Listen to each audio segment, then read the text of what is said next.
A short-term funding deal would buy time for members of Congress to negotiate a longer-term funding bill during a lame duck session for the fiscal year 2025. But if this can't pass the House, the government is slated to shut down just after midnight on October 1st. Lori? Michelle London, thanks for that report. And with that, let's bring in Tony Perkins, president of the Family Research Council. Tony, Senate Minority Leader Mitch McConnell says a shutdown before Election Day would be, quote, politically beyond stupid. Do you agree with that? And do you think that's where we're headed? Well, I was just actually talking with a member of the leadership team in the House. I don't think that's where we're headed. And yes, I do think it would be a mistake going into an election. I think the Republican leadership is making very clear that we need to fund government reasonably, and we also need to protect our elections. So I think it's a good vote that's going to take place today, although I do believe they're going to come up short. But I think it's going to be very clear. They're not going to go along with what the Democratic leader in the Senate wants, and that is a December omnibus. I think they're going to make very clear that that is not going to happen. And so the Republicans are going to work to try to fund government and keep things moving in a reasonable and responsible manner. So a recent Axios headline reads, Johnson's colleagues baffled by his shutdown strategy. We saw the former House Speaker ousted over a shutdown.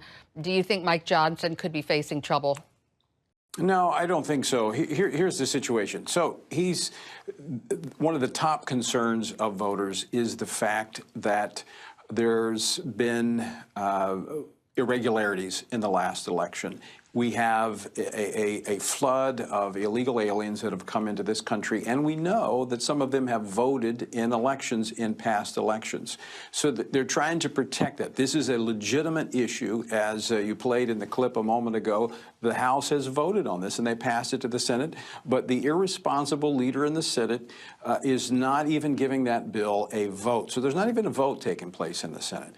Mike is then moving to fund government in a reasonable way. Now, he is in a pickle because you've got Donald Trump saying shut it down, and you have a majority of the members say that that would not be a good idea at this time.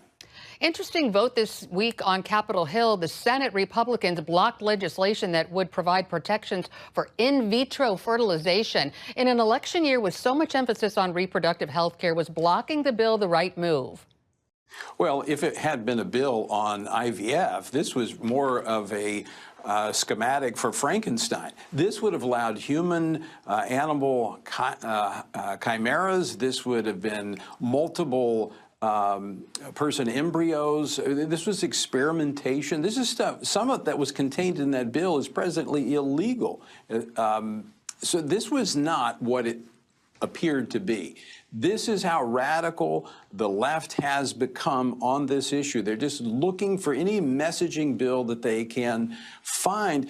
And I'll have to say, I give congratulations to the Republicans, even the weak ones that stood united against this false bill. In fact, I need to make it very clear because Kamala Harris in the last debate said that IVF is under assault. There's not a single state in this nation in which a couple cannot seek in vitro fertilization. It's just, it's there. All right. Tony Perkins of the Family Research Council, great to see you. Thanks as always, for your insights.